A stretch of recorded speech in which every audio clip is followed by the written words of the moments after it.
Welcome to our Silver Lining podcast. Of course, I'm Uncle Rex. This is Adam. We have a very long anticipated and welcome guest with us today, Joseph Grenny. I'll introduce him and right now we'll get right into it. Why not? And by the way, we're together. Rex is in Arizona tomorrow, and we'll be doing a live, but this will be later. But yeah, so that's why we're together. So we won't talk about the timing. It'll mess us and everybody else up. Yeah. Yeah. So together and not in the studio because we aren't in Utah. We're in Gilbert, Arizona. Yeah. But we've had on the podcast our guests from the Other Side Academy and the Other Side Village. They actually work at the village, but they've been through the academy. And the response was so tremendous. We are very excited to have Joseph Grenny with us, who is one of the founders of the Other Side Academy and the Other Side Village. And he's going to give us some insight into how it all started, the concept behind it, why it is as successful as it is, maybe some of the challenges. And I could give you a long introduction about Joseph. I'll try to resist doing that, but love his credentials. If you Google him, you'll say, good grief, they didn't even mention the fact that he's, well, now I'm going to mention it, New York Times best-selling author of 3 books, and he's written more than 3 books, I think. Was The Art of Leadership, Joseph, your first? The Balancing Act was the first, and after that was Crucial Conversations. Very good. But we're all authors here. We both have, Rex and I both have 2 books. Yeah, we are not even close. We aren't in the same. No, out in the same hemisphere. Yeah, so it's a pleasure to have you on, and hopefully we can learn some things from you and about the other side, why we have you on. So tell us a little bit about. I've got one story. Oh, okay, yeah. I'm sorry, a quick story about Joseph, tell you the kind of good guy he is. I've known Joseph personally for a long time, knew his wife even longer. We met her when I was in the Air Force, and we were back and knew his wife's sister. Anyway, long story that we won't tell this time. But I want to tell the story when we knew each other. We were in Fort Worth, Texas. Joseph was there. I was there professionally. Joseph was there for 6 months doing professional work. Our families got together. We had a family connection, children the same ages. They're just wonderful people. And it came to the 4th of July, and Joseph said, my son is really excited because we can do fireworks here like they can't do where we live. And Joseph went out and spent an obscene amount of money on professional fireworks, like the kind that go hundreds of feet in the air, then umbrella. Make that sound. Yeah. And the trouble was there is a ban that year because it had been so dry in Texas in the Dallas-Fort Worth area. And so he had spent all this money, and our 2 sons, they were excited, but they weren't as excited as Joseph was to be doing the fireworks. Okay, but a man where Joseph was working said, hey, you can come out on my private land. We can do what we want on my private land. So we went out there 4th of July. His private land, nice, but you couldn't do fireworks there. It was all trees and dried leaves on the ground. So those would burn up first. And the man said, yeah, you're right. We can't do them here. I've got an idea. We'll go to this little town south of Fort Worth. I think it was Joshua, Texas, Joseph. Sounds right. And he said, we can do them there. Little sleepy town. No one's going to care. They might like it. We go down there and make a long story short. We're on a baseball field. We thought, well, it's safe. It's watered. It's not dry. But first bomb that Joseph set off goes up, boom, it was spectacular because it lights up the night sky. But the ashes are going over in these dry fields. We're running around trying to make sure there aren't any fires. And we light off a couple of those, and we say, this may not be a good idea, and we're trying to figure out whether we should do this anymore. And Joseph's out by the parking lot. Here comes a sheriff's car, just screeching in to the parking lot. And Joseph's the only one out there, so he confronted. Now, the penalty, I think the fine was $1,500 per person. out there. And we had said going into it, Joseph, if we get caught, you're paying for all of us. You're the rich one here. And so Joseph's out talking with the sheriff. I'm over by the baseball diamond with his son Seth, 10 years old. And Seth is determined to light his own firework off. He's got his fun going, but it's not working. And I'm trying to yell at Seth, but not too loud so the sheriff hears. Seth, no, don't do it. Cut it off. And just as they say, one more, and boom, it lights. And so what's going on at the car, I've got to tell this story because I think it's such a good story about Joseph. What's going on at the car is the sheriff drives up there, screeches to a stop, and says, Joseph, of course, being cool and kind, being a gentleman, well, good evening. How are you, sir? The sheriff says, are you lighting off fireworks? And the way Joseph told it at the time, he said, I had one of those moments in life, a moment of decision. Do I tell the truth? Do I lie? Do I tell the truth? Do I lie? And he took a deep breath and said, yes. And at the same time that Joseph said yes, that firework that Seth had set off, boom, it exploded and the sheriff's windshield lit up with a light. Try to imagine the situation had Joseph taken that deep breath and said, no, we are lighting off fireworks. You would have still had the boom and the windshield. That's the type of person Joseph is. So I wanted to vouch for his character. Joseph, any rebuttal on that story? Well, the story proves I'm willing to tell the truth when there's absolutely no way I could lie anyway. So I'll take that. You could have lied. It just would have been a short-lived lie. A real short one, yeah. A very expensive one. So we got off without the fine because of Joseph's truth-telling, I'm convinced. Well, let's talk about the other side. Rex and I have been there. That we're going to play that podcast coming up, but give us the background of why you started it and how you started it. So the Other Side Academy, for those that didn't hear the first episode, is a 2.5-year free, nobody pays, life skills program for people with long histories of crime, addiction, and homelessness. So right now, between our Salt Lake City and our Denver campuses, we have about 240 people living on campus for anywhere from 2 to 4 years, and they pay nothing to be there. The government pays nothing for them to be there. Insurance company doesn't reimburse anything, and it's an opportunity for them to just live in a community and learn to live in a healthy community, to practice doing life differently than they've done for most of their lives. So collectively, the students that we have, about 60% of them were on their way to additional incarceration when they came. If all of them were incarcerated as they should have been, they'd be in prison or jail for about 2,000 years. So that was plan A.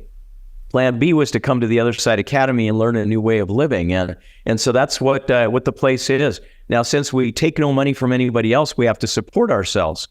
And the way we support ourselves is by running businesses. And this is one of the marvels of the Other Side Academy. We run the #1 rated moving company in the entire state. So imagine that. We've got a moving company run by felons that goes into people's houses and moves their valuables. I mean, you wouldn't think that they'd be opening their doors very wide. But if you look on Google Reviews or Thumbtack or Home Advisor, any of the review sites, you'll see hundreds and hundreds of 5-star reviews. So you got to ask yourself, how do you get a bunch of felons together and have them create this organization that takes such great, impeccable care of customers, that has such tremendous reputation and enormous trust in the community? So that's the Other Side Academy, and there's a lot we can talk about there. You ask how it started. There were kind of 3 paths to the beginning. The first was back in 2005, I co-authored a book called Crucial Influence. And one of the case studies in there is we looked across the world at dramatic examples of people that were making profound behavior changes that improved people's lives or improved the world. One of the case studies was a place called Delancey Street in San Francisco. I've spent my career, the last 35 years, studying organizations. And I've worked with Nobel laureates, some of the titans of industry, smartest people in the world who couldn't cooperate their way out of a wet paper bag. I mean, people that just are petty and full of conflict and dishonest with each other and conniving and political. And And now here I'm going to this place called Delancey Street that's run by 300 or 400 felons. And it's one of the cleanest, most moral, decent, trustworthy places in the entire Bay Area. And it blew my mind. So again, for somebody that studies organizations, I think, how do you do this? How do you create these kinds of outcomes and transform lives, thousands and thousands of them over the last 50 years, and do so consistently with pretty broken people? So that stayed with me. That was track one. Track two was that a couple of our boys started to get into trouble. So they got into drugs and started into jail. One was on his way to a fairly lengthy prison sentence. And we got a firsthand view of what happens when somebody gets caught into the criminal justice system in the United States. You often don't get out. And the odds of being reincarcerated after the first time are about 70 to 80%. And so it's a perfect system for creating criminals. Now, I'm not saying that public safety doesn't matter, and we all have a right to live in a safe community, so don't take that from this at all. But here we've got a system that a first-time offender becomes a second, third, fourth, and fifth-time offender over and over again.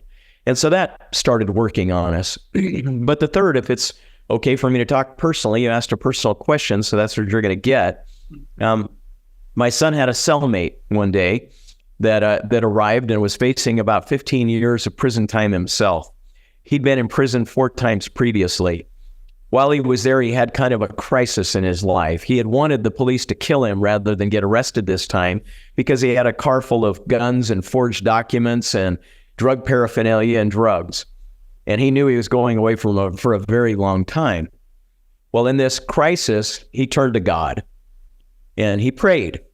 And he discovered that he did have a God and that he did have somebody that cared about him and that he did have potential in his life. And he became a self-improvement junkie. And so here he is, cellmates with my son. He starts reading books I wrote. And one of the books has a case study about a place called Delancey Street. So I have this bizarre conversation with my son one day where he says, "Hey, Dad, so Zach is wondering if when he finishes his 15-year prison sentence, if you'd help him go to Delancey Street. Because he knows if he just goes back out, he's going to repeat the same mistakes." I thought it was a stupid question. Who asks 15 years in advance for a favor? Right. And so I just kind of glibly said, "Yeah, sure, have him give me a call. I don't think I'm busy that day." And I hung up the phone. And some of you may have had different life experiences, but I'm going to tell you mine. When I hung that phone up, I had this overwhelming feeling that God was displeased with my answer. That this being that I worship and who's so important to me in my life was disappointed in me. And so I picked the phone up. Now, here's where it gets kind of weird, because there are so many things that many would call coincidences that I don't think are. The first was that he lands in a jail cell with my son, who happens to have a dad who knows Delancey Street and write a book that happens to be on the shelves of the jail. The second was that I happen to have a brother-in-law who was the county attorney, the district attorney. So I called him and I said, "Would you ever consider sending somebody in our jurisdiction here to Delancey Street?"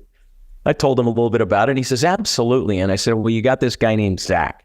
And he goes, "Oh, no. He goes, "That'll never work." He said, "If it's a live case, it's going to move too slowly through the system, and you'd have to get judges and prosecutors and adult probation and parole and everybody on board. That's going to take months, if not years." So I hung up the phone and I thought I did my job. And that feeling came back and it was even more insistent. So I picked the phone up again and I said, "Jeff, can we just try one guy?" Jeff said, "I'll give it a shot." He called me back a week later and he said, "I can't believe it." He said, "Everybody has agreed, and I'll just give you one glimpse of the dozens and dozens of incredible miracles that moved in this direction." He said he walked into the prosecutor's office who'd been assigned the case, a woman named Christine Scott.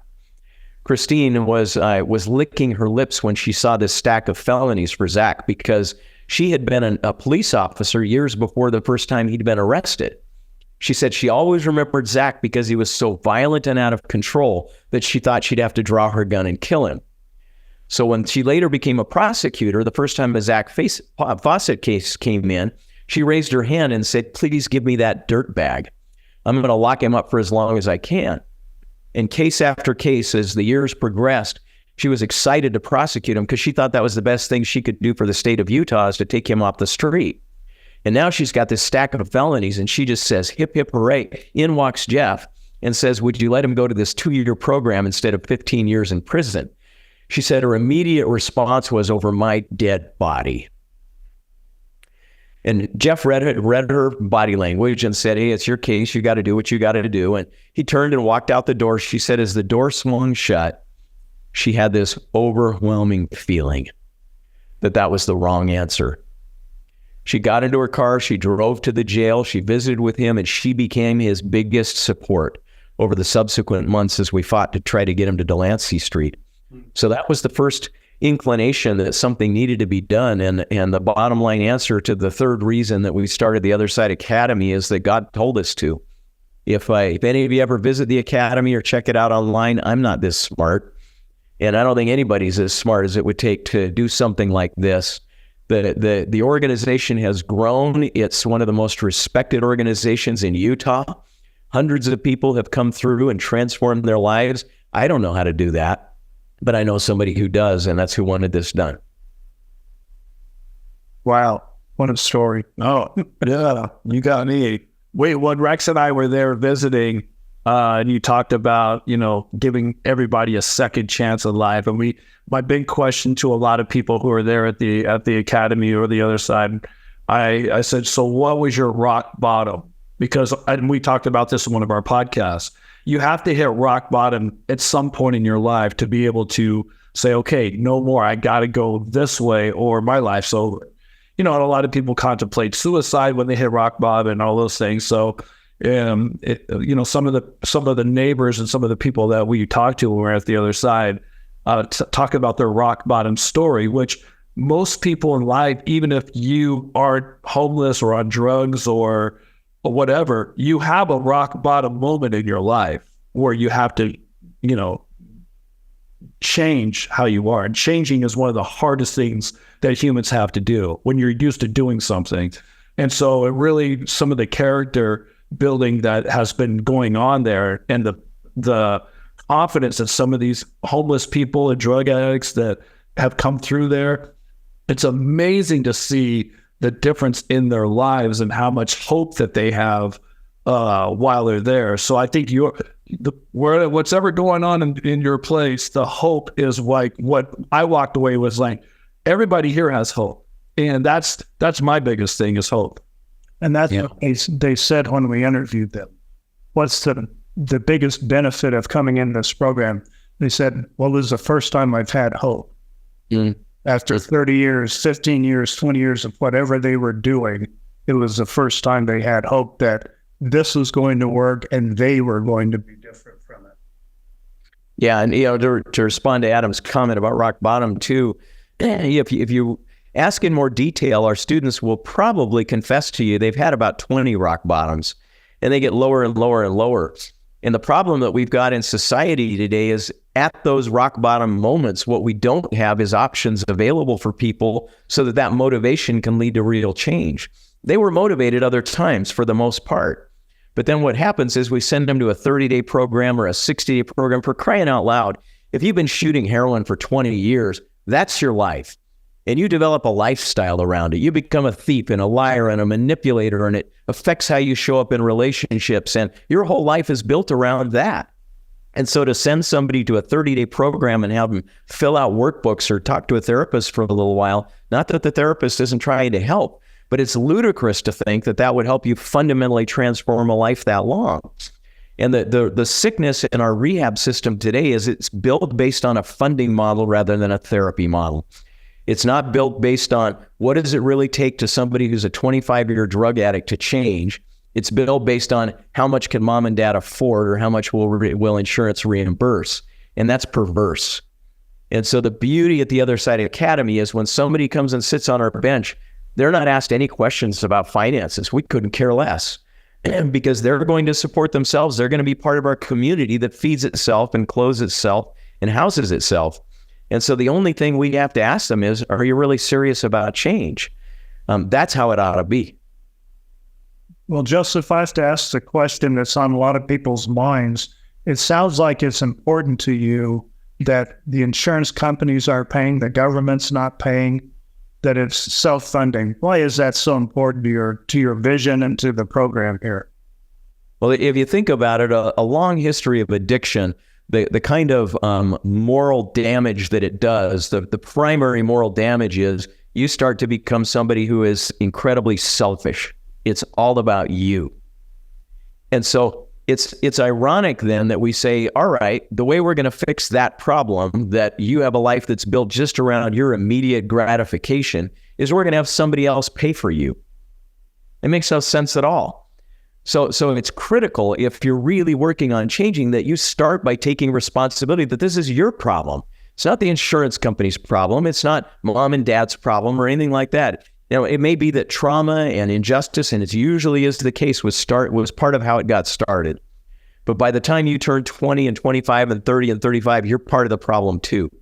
And the only way to get out is to begin by taking responsibility. So that to us is critical, that none of those other players are involved. The other thing that to me is sacred, when somebody sits on our bench, so we have a bench at the front door, anyone can walk in 24 hours a day, 7 days a week and sit down, and that means they're ready to change. And then some of our older students in the house will interview them, because this is a peer program. And they'll evaluate whether it seems like you're serious or not.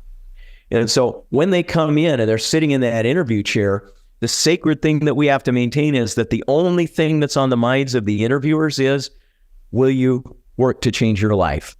Not, do we have a bed to fill? Not, do you have good insurance? Not, are mom and dad good for the money in the deposit, or that we're short on revenues this month? We don't want any of those corrupting factors to be part of this conversation. And that's the beauty of how it works at the Other Side Academy. One thing that I love that you implement is having them work.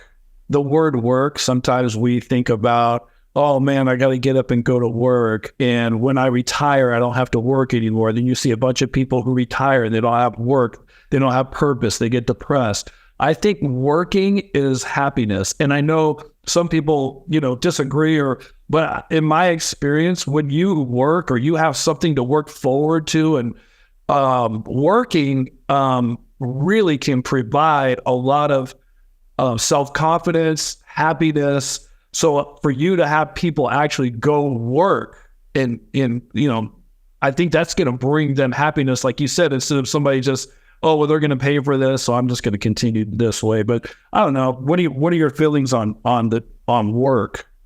Yeah, I agree with your instincts on that. So work is not just the funding model for the Other Side Academy, it's the therapeutic model. And that's what it is first and foremost. So we believe that, again, if you're trying to help somebody learn to live in a healthy community for the first time sometimes in their life, the best way to do that is to let them practice living in a healthy community. And that's, what's a healthy community? What's a healthy family? Well, it has to feed itself and pay rent, and it has to keep the lights on and figure out how to get along and solve problems. And that's what we do. And the way we do that is by living a normal life. We have to go out, and we do 300 moves a month. So crews have to go out and figure out how to organize and pack and cooperate and so forth. We've got 2 thrift boutiques. We got to get those to run. We have to figure out how to position the products and how to price them and how to work with customers and deal with shoplifters and all the stuff that everybody else has to do. We've got to get... Yeah, I'm sure they're experts at spotting some shoplifters too. I wouldn't want to try. I saw you put that in your pocket. Let me see your pocket, right? Because that's Absolutely. I used to make back in the day. Yeah, but here's the key. They have to learn how to deal with that in a different way than they did before. In the past, they just come to blows. But now they've got to learn to actually confront a problem and solve it in a healthy way. So it's a beautiful thing. And so while you're out there on the moving company or in the thrift boutiques or the storage company or the construction company, your personality shows. We find out who's lazy, who's got a bad attitude, who's lustful, who's selfish, we start figuring out all of these kind of character weaknesses. And so that's the context in which you reveal yourself. And then what happens is twice a week, our students get together. So tonight at 7:30, if you came by the Other Side Academy, there'd be 6 different groups of 20 people. And what are they going to be doing? What they're going to be doing is telling each other the truth.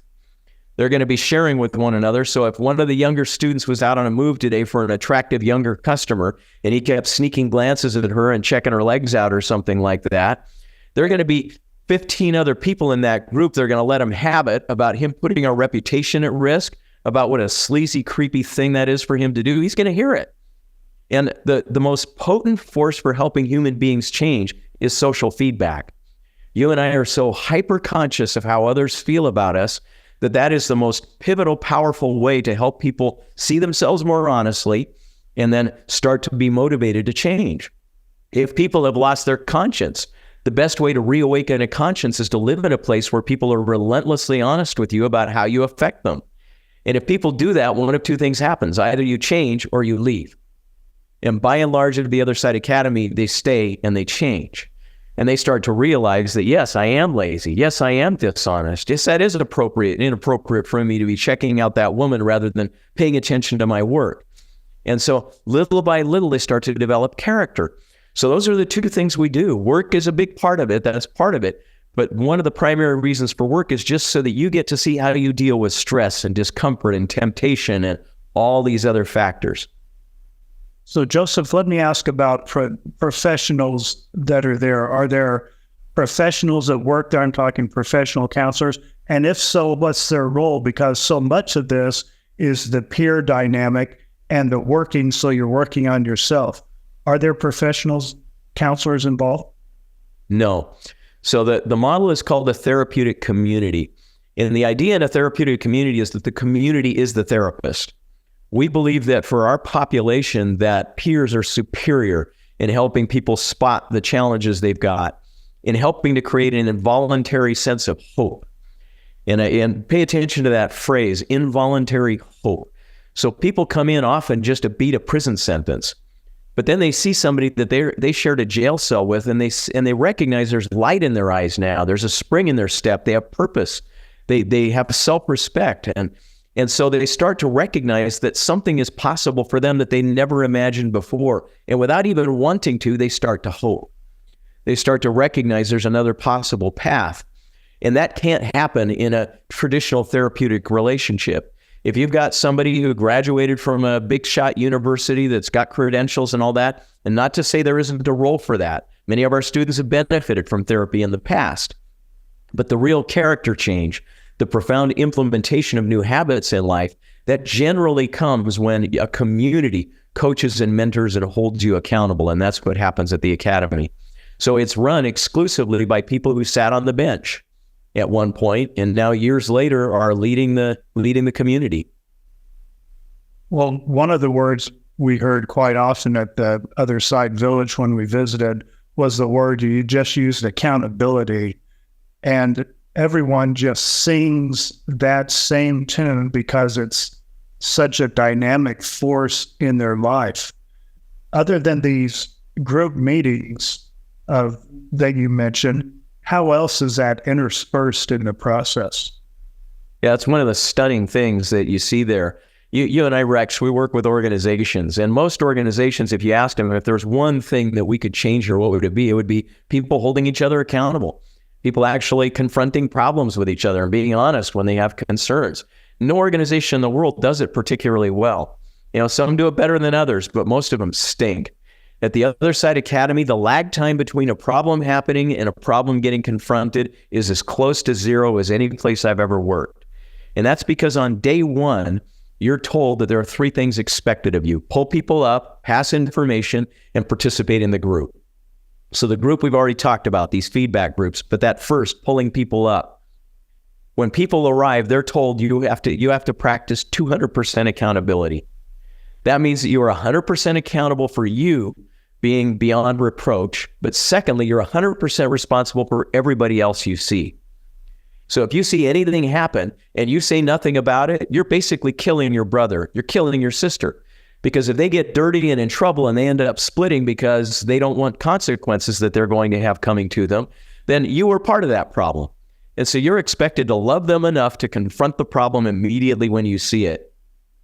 People are shocked when I tell them, we've got a house full of heroin, meth, crack, you name the alcoholics, and we haven't had a single dirty drug test in 8.5 years. 8.5 years since we started. I defy you to find any other organization of a similar size in the world where you could make that same claim. And the reason that's the case is because they hold each other accountable. We were asked when we started by judges, well, don't you have guards? Don't you strip search people when they come in and things like that? And we explained to them, we don't need them because what we've got is 199 peers. So if you're a person number 200, you got 199 set of eyes on you. And all we have to do is rely on 150 or so of them to be in a good place at any point in time. And that house stays clean. We have people come in all the time that envy that kind of environment. That's why our moving company is top rated. That's why the thrift boutiques and the construction company run so well, because problems get confronted quickly because people love each other. Some of these guys that are coming from jail, back in jail, they have to go opposite of what they learn. Snitches get stitches, but in your place, you got to snitch. Otherwise, so they have to relearn and reprogram themselves once they come in. And again, changing is such a hard thing to do for people in general, let alone being addicted or had, all these other issues that some of them have. So congratulations on all your success. It sounds amazing. Rex and I, when we were there, we were super impressed.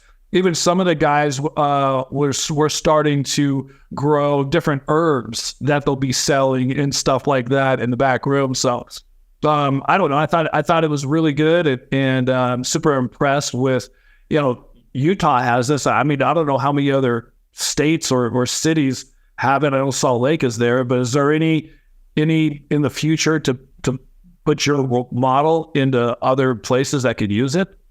Yeah, our mission is to get a bench in every city in the world that wants one.